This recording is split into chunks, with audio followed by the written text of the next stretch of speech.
Olá, boa noite mais uma vez, né? Aqui estamos diante de todos, né? Para agradecer a Deus por mais um dia que o Senhor tem nos concedido, né?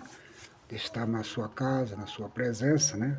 Vamos lá no culto, louvamos a Deus, recebemos, né? Uma mensagem da palavra de Deus, que foi muito gratificante, né? Para nossas almas, né? E o principal objetivo da gente ir na casa de Deus, ir no templo lá, né? Que é chamado casa de oração. Que o templo mesmo de Deus é o nosso corpo, né? O nosso que eu estou falando aqui, ensinando para vocês durante esses dias, que eu vou começar a falar hoje mais um pouquinho, é que o templo de Deus é o nosso corpo, né? O templo de Deus, Deus não habita em templo feito por mão de homem, assim diz a palavra. Mas sim, né? Aqueles que temem a Deus, a esse o Senhor habita, né? Louvado seja Deus. O Senhor Jesus disse que viremos para Ele e faremos nele morada, né? Aqueles que crêem na palavra do Senhor. Mas, né, o objetivo do crente ir na congregação e orar lá é porque lá é o lugar da casa de oração, é o lugar que Deus disse para Salomão no dia que foi inaugurado naquele templo lá em Jerusalém, simbolicamente, né, representava a casa de Deus, é a primeira na terra, né, porque antes eles viviam transportando a Arca da Aliança através do tabernáculo, né? Durante aqueles anos aí que eles ficaram aí, foram 480 anos praticamente, né? Até chegar a época do cativeiro aí, que eles rodaram aí em todo o deserto, em toda a Palestina, em toda aquela região durante os tempos lá do rei, do juiz, né? Enfim, né? Depois da saída do Egito, então eles ficaram aí peregrinando pela terra até chegar-se ali o exílio, né? Cerca de 480 anos ao total, né, a todos. Mas aí a casa de oração foi consagrada e o Senhor disse que todo homem que chegasse ali para pedir alguma coisa, no nome do Senhor, se humilhando, né, e reconhecendo que Deus é Deus, ele estaria pronto a ouvir. Então, quando nós vamos na casa de Deus, na casa de oração, é exatamente para isso. Para dobrar o joelho e ali o Senhor vem falar conosco. Aí nós senta a presença gloriosa do Espírito Santo, né? Se você chegar na casa de Deus para orar e você não sentir a presença do Espírito Santo, se não sentir o calor do fogo do Espírito Santo emanando dentro de você, no seu corpo ali, na sua presença ali, é o Espírito Santo de Deus. O crente sabe que ele está em comunhão com Deus exatamente quando ele chega na casa de Deus, que ele dobra o joelho e começa a orar. Ele começa a sentir o calor de Deus, começa a sentir um calor totalmente diferente. Não é o calor humano, calor, esse calor de sol, de temperatura, ambiente normal, não é nada disso. Pode estar giando, né? Que o crente, quando o Espírito Santo de Deus vem para ele, ele sente a presença do Espírito Santo. Essa experiência eu tive quando eu era novo convertido ainda. Eu lembro lá em 1981, quando eu aceitei Jesus, né? Eu estava no Paraguai e ali eu ficava, comecei já a trabalhar de porteiro. Nos primeiros dias aí, Deus já me separou direto para ir trabalhar de cooperador de porteiro. E naquele tempo, né, fazia um frio, mais um frio daqueles, né? Caía geada, né? Brava mesmo naquela época lá, né? E eu lá naquela porta lá da Randária lá, eu lembro perfeitamente que eu estava ali na porta e no momento que eu estava na porta assim, ao mesmo tempo estava geado, eu sentia assim aquele calor passando perto de mim, minhas mãos ficavam quentes, meu corpo ficava quente, né? Era como se eu estivesse ali sendo envolvido, né? Por alguma chama de fogo, alguma tocha de fogo que estava ali em volta de mim. Então aquilo ali eu sentia, né? Aquela presença gloriosa, e aí eu já começava a sentir alegria, começava a glorificar a Deus, né?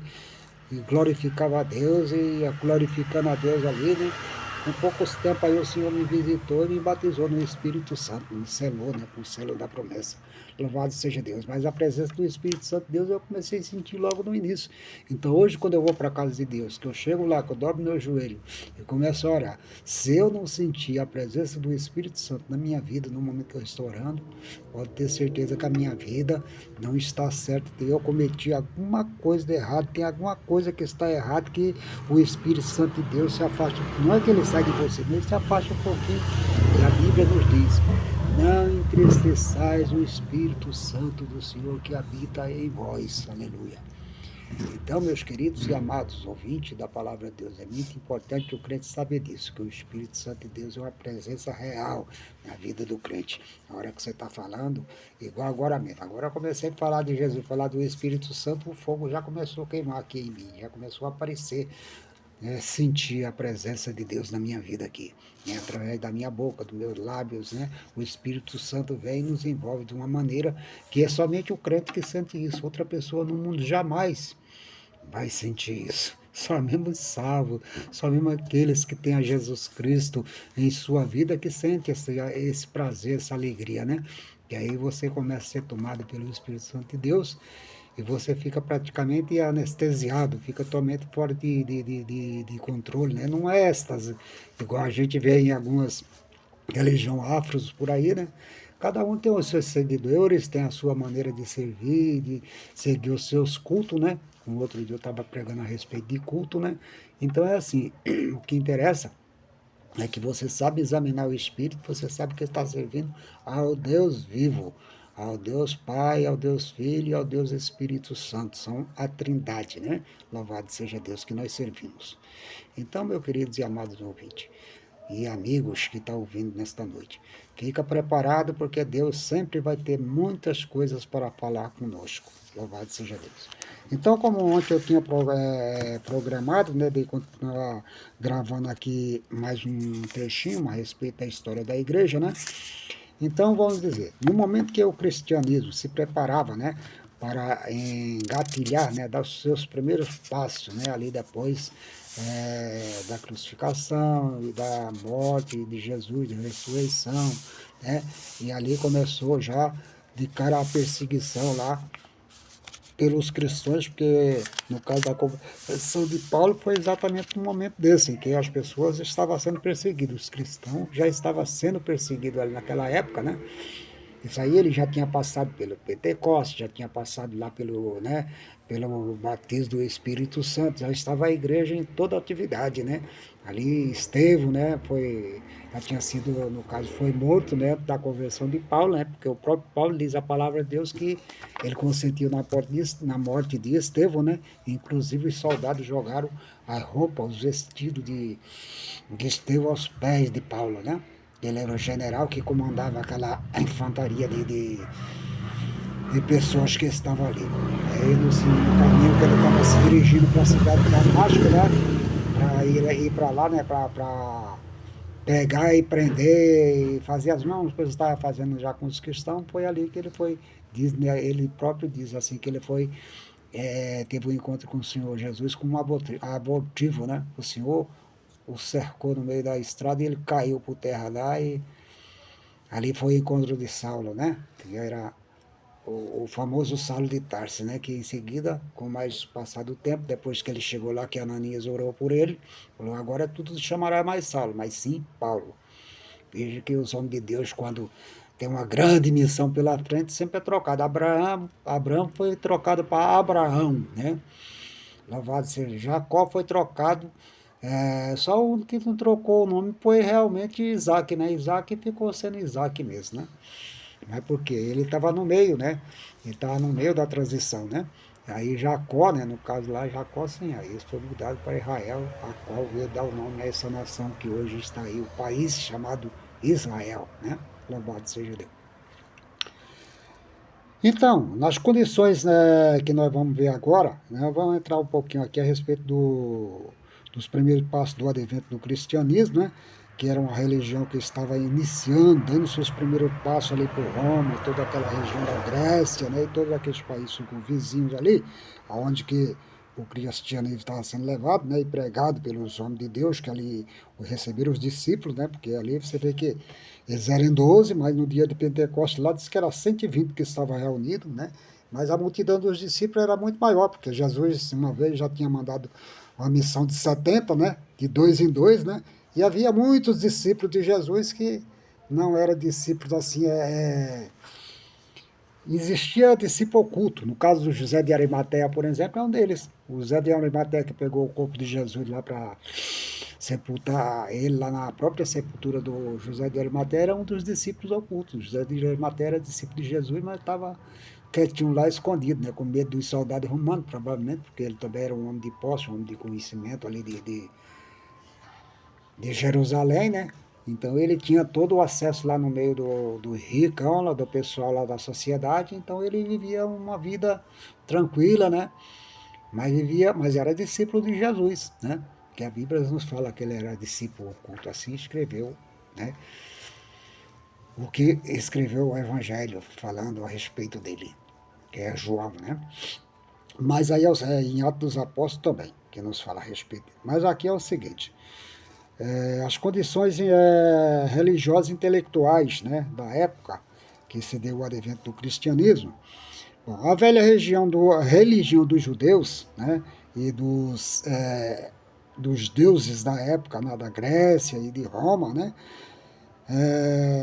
conhecida através da história, né, da mitologia clássica, já havia perdido muito das suas vitalidades, né? Então, quer dizer, ali já não estava mais o povo interessado mais, já estava cansado de ouvir aquelas mitologias dele, falando a respeito daqueles deuses, né, de Zeus, né, de Atenas, de, enfim, de todos aqueles deuses lá da época lá do paganismo lá que eles falam.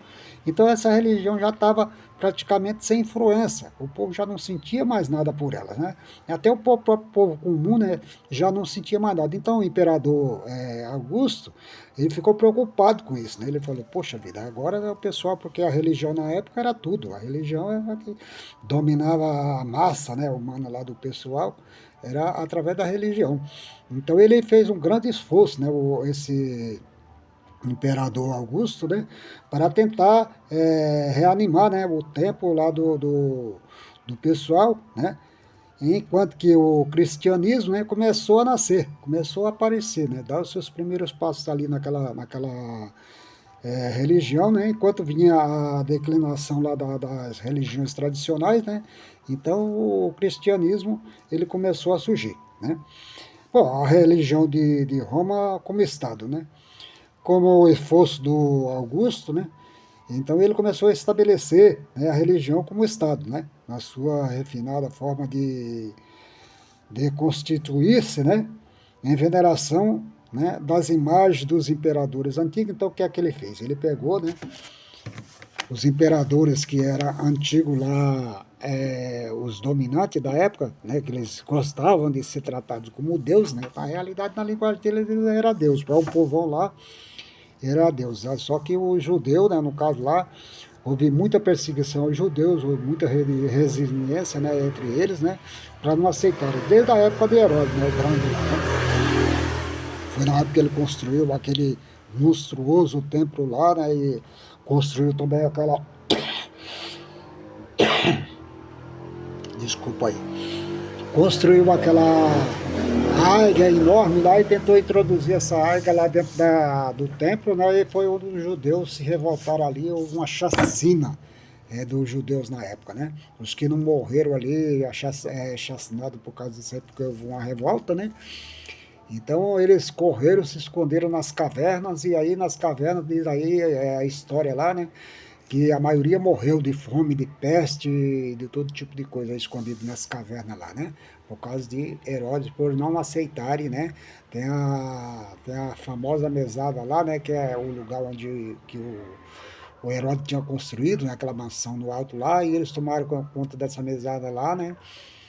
E ali, a partir dali, eles pegaram e fizeram, né, um grande sacrifício entre eles mesmos, se mataram tudo ali, né? Quer dizer, eles tiraram a própria vida para não se entregarem aos romanos, para não deixar que os romanos viessem sobre eles e matassem eles, né? Então eles fizeram uma coisa ali que não está bem no script da Bíblia não, porque a Bíblia diz que o homicídio não tem parte no reino de Deus, né? Então, mas Deus tem a sua maneira de trabalhar com a vida das pessoas, né? Louvado seja Deus. Então, o que é que fez o Augusto? Ele pegou, né, supervalorizou o endeusamento lá daqueles imperadores, né, e começou a botar isso para ser adorado, né, como divindade. Aí eles associou a religiões lá da filosofia grega, né, e começaram a colocar isso em prática, né, no dia a dia. Aí que vai entrar uma história difícil depois na frente aí, porque assim, os antigos mistérios lá das religiões gregas, lá, que eles tinham toda uma filosofia, todo um ofismo, né, e todo um antigo movimento de concernente, né, à perpetuação da vida, né. Então eles tinham todo esse tipo de coisa lá, os gregos, né, da religião mística lá, e ensinavam essa doutrina da salvação também. Eles ensinavam que a pessoa também poderia ter vida após a morte, né? E era representado por muitos seguidores, né? Os gregos lá, essas religiões aí, mística, que ensinava a respeito da vida após a morte. Bom, então esses influenciadores, eles trouxeram a partir daí, né, começou a chegar às religiões orientais, né, no caso aqui veio a primeira do Oriente lá, que trouxeram de lá uma deusa por nome de Atsis, né, do Egito veio o culto de Ísis, né, Serapis e Osíris, né. Essa religião exercia grande influência, né, no mundo nos primeiros anos de cristianismo. Mais tarde, a mais popular das religiões orientais e a deusa Mitra, né, que veio se tornar a deusa e a padroeira, né, do exército romano, essa Mitra, né? Em todo lugar que o exército romano chegava, então ela passava a ser conhecida, né? Isso é os primórdios lá da igreja, está bem no início lá, né, em que o Império Romano estava, mas o cristianismo ainda estava por ali pelo meio, né? Estava sendo perseguido, estava sendo moldado, né, e levado através dos soldados que se convertia, né? Daquele centurião, por exemplo, no caso, tem um monte de pessoas que faziam parte do exército romano, só que essas pessoas, né, se convertia, né, ao cristianismo, do evangelho de Cristo. E a partir daí eles era levado de região para região e ali eles começavam a ensinar a religião, porque já tinha o meu passo, o meu caminho andado, que era exatamente a doutrina judaica, né? Ele já tinha o conhecimento do judaísmo, quer dizer, eu li ontem lá que o judaísmo e o cristianismo tinha tudo em comum, né? Que era adorar um único Deus, né? O Deus Jeová, né? Era o caso tanto do cristianismo como do judaísmo, né? Que adorava o único Senhor, o único Deus, né? Então, isso aí acabava fornecendo, assim, como se diz a história, para eles, né, um movimento que era aceitado, né, por muitos lá que se convertia a essa nova religião, né. Com as condições intelectuais da época, né, o movimento filosófico grego chegou ao fim, quase que relaciona, chegou ao fim que se relacionava com as pesquisas da verdade, né? Bem antes, né, do cristianismo surgir, né? Então aí essas filosofias gregas lá, tudo aquilo que eles ensinavam a respeito da ciência, né, e da pesquisa e todo esse tipo de coisa, então eles por ali já foram perdendo, então o cristianismo surgiu com grande força no meio dele, né? A partir daí, por quê? As pessoas estavam ali ansiosas, né, para aprender alguma coisa de Deus, né? E ouvir alguma, porque na realidade o filósofo grego, ele despertou, né, nos homens, né, um grande interesse, né, pela religião, né, e por Deus também, né, porque aí no caso para ele, por exemplo, esses que a gente está falando aqui, eram deuses para ele, né, no caso aqui, esses Osíris, né, eu falei ali, né, esses deuses aí, Osíris, Serapis, né, e isso aí, né, Ísis, né, era tudo Deus, aqui era deusas e deuses, né, para eles. Não era Jeová, não era o Senhor dos Exércitos, não era o Eu Sou, é o Deus de Abraão, o Deus de Isaac e o Deus de Jacó que essa nação seguia. Isso aí para eles eram os deuses deles. Era considerado como o Deus de Israel, assim para eles, né? O Deus de Israel, lógico, que é o nosso Deus, é o único Deus verdadeiro, né? Que ele diz em sua palavra, diz assim, olha, eu sou o único Deus, fora de mim não há Deus, né? Eu li para vocês ontem, né? Eu sou Deus e fora de mim não houve, nem houve e nunca haverá outro Deus além de mim, né? Eu sou Deus. Esse é meu nome, eu sou, né? Então, louvado, eu sou o Senhor dos Exércitos, né? Eu sou o Senhor Todo-Poderoso, né? Então, esse é o nosso Deus, é o Deus a qual eu sirvo, o Deus a qual você serve, a qual o Deus que você pode servir também nesta noite, neste dia, nesta hora, em qualquer lugar que você receber esta palavra, você poderá servir a esse Deus verdadeiro, né? Que como na realidade, né, essas pessoas que estavam ali acostumadas e perplexas, né, pela filosofia grega, né, e por esses deuses, por esses ensinamentos, então eles tinham uma alma vazia, eles estavam sempre ansiosos buscando, né? Tem um relato aqui de pessoas que dizem assim, olha, se você não me der uma coisa nova, não me mostrar uma filosofia, um novo padrão de história, de coisa nova em minha vida, eu vou morrer. Eu prefiro morrer porque é vazio demais o que eu estou sentindo por dentro, né? Isso eles falavam a respeito de uma filha dele que tinha morrido, né? Então a filha dele, o nobre dizia assim, olha, se vocês não me arrumarem uma coisa nova, uma coisa diferente para mim agir, né? Eu vou morrer, porque eu não aguento, não suporto ouvir essas filosofias, essas coisas, tudo que vocês têm falado para mim até agora, tudo isso é velho, tudo é passado, já não aguento mais disso aí. Então a palavra de Deus é igual a Deus também, né? Os Deus de lá em Isaías, né, no capítulo, oh, glórias a Deus. Por isso é bom que a gente estuda a palavra de Deus, que de lá em Isaías no capítulo 1, né, o Senhor diz assim, olha, eu já estou cansado das vossas luas novas, das vossas festividades, do sangue de touro, de bode, esses sacrifícios, essas coisas que vocês vivem oferecendo para mim, eu já estou cansado, minha alma já não suporta mais isso. A hora que vocês se dobrarem o joelho para orar para mim, eu esconderei meu rosto de vocês. Aleluia. Aí imaginou Deus escondeu o seu rosto? Diz assim: eu esconderei meu rosto de vocês. Não ouvirei as vossas orações. Pode gritar com grande grito ao meu ouvido que eu não ouvirei. Bom, não adianta, né? Porque eu estou cansado. Então, meu amigo, quando a religião se torna o formalismo, se torna uma coisa tradicional, uma coisa que não tem muito sentido, Deus está fora disso daí. Olha que eu tenho visto nessa visão, que eu tenho gravado meu vídeo aí. Eu pediria para vocês que estão me ouvindo, que vocês derem de cara com aquele meu vídeo que está escrito lá, minhas visões, né, que eu tive do Senhor. Aquele dia que eu fui levado a uma alta torre, né, para dali a observar as nações da terra, a maneira como elas estavam. Isso ali é real, é coisa que Deus me mostrou, tá?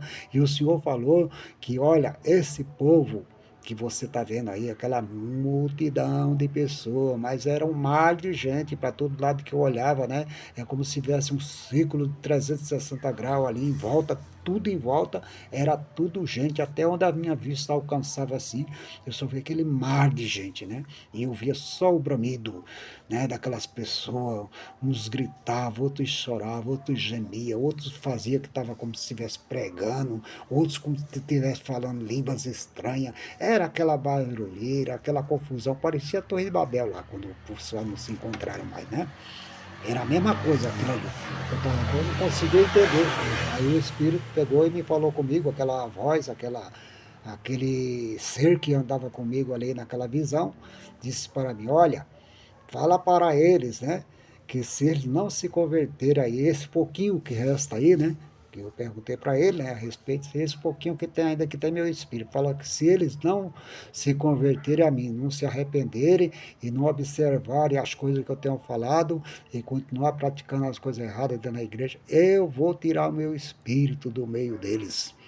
Louvado seja Deus. Então, quando o Senhor fala assim, é porque ele vai fazer. Isso aí tem uns 30 anos que eu tive essa visão e hoje eu estou falando aqui mais uma vez, mas eu tenho um vídeo gravado a respeito disso aí. É bem isso aí que Deus falou e é verdadeiro e é fiel. E foi ele mandou eu guardar e falar na hora certa. Então eu achei a hora certa que é agora.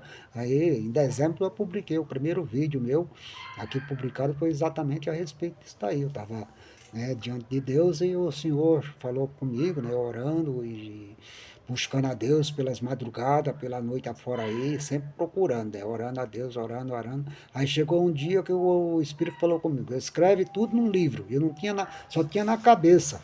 Estava gravado na minha mente aquilo lá. 30 anos atrás, estava tudo gravadinho aqui, ó, como se eu estivesse vendo, como se fosse hoje, como fosse agora. Aí um outro dia, aí veio a palavra de Deus assim para mim escrever tudo aquilo lá no livro. Pega e bota tudo no livro aí, escreve tudo no livro. Aí eu peguei um caderno que eu tenho aqui e escrevi, tá tudo escrito ali, a visão. Aí depois, aí orando a Deus, Deus me deu a revelação que eu deveria falar. Então eu falei, agora que eu entendi, aquela torre alta que o Senhor me levou, né, para subir para observar, é exatamente isso aqui, ó. Tá vendo aqui? A internet não é mundial, não tem um satélite lá em cima no alto que está transmitindo essa minha voz. No caso aí, se eu tiver a oportunidade de ser espalhado pela rede social aí, na rede mundial de computadores aí, né, no caso aí, né, do YouTube aí, do Facebook, enfim, né, de todas essas redes sociais aí, eu estarei diante do mundo inteiro aqui agora, né, falando a respeito disso. Então, quando você tem uma visão de Deus, não importa quanto tempo vai levar para que essa coisa aconteça. Quando acontecer, é porque Deus está permitindo que você assim o faça e assim fale. E nesta noite, mais uma vez, eu estou engrossando a fila aqui de dizer assim: olhe, o Espírito de Deus, ele habita na vida do homem até determinado tempo. Se você for fiel a ele, ele fica a vida inteira, até você passar para a glória, até você ser recolhido, como foi Moisés, né? Como foi Enoque, como foi Elias, né? Todos esses aí que subiram, né, para o Senhor. Moisés já disse que ele foi para lá e dormiu com seus, mas ninguém sabe até hoje, ninguém sabe onde foi colocado o corpo dele, né? Nós só vimos ele e o Elias lá na transfiguração de Jesus, no monte da transfiguração que ele levou Pedro, Tiago e João lá. Eles viram os dois lá batendo papo com o Senhor Jesus, transfigurado, né? Em um corpo de glória, né? Louvado seja Deus. Então, meu querido e amado ouvinte da palavra de Deus, nessa noite eu quero te dizer o seguinte: quando chegar esse vídeo até você, se você tiver a oportunidade de ler e de ouvir, eu só te peço uma coisa: creia no Senhor Jesus Cristo. Creia nas palavras que eu estou te falando aqui agora, que essas palavras não saem de mim. São palavras vindas diretamente de Deus, do Espírito Santo de Deus. É a vontade de Deus que assim eu faça e assim eu estou fazendo, em nome de Jesus. Amém? Que Deus te abençoe nessa hora.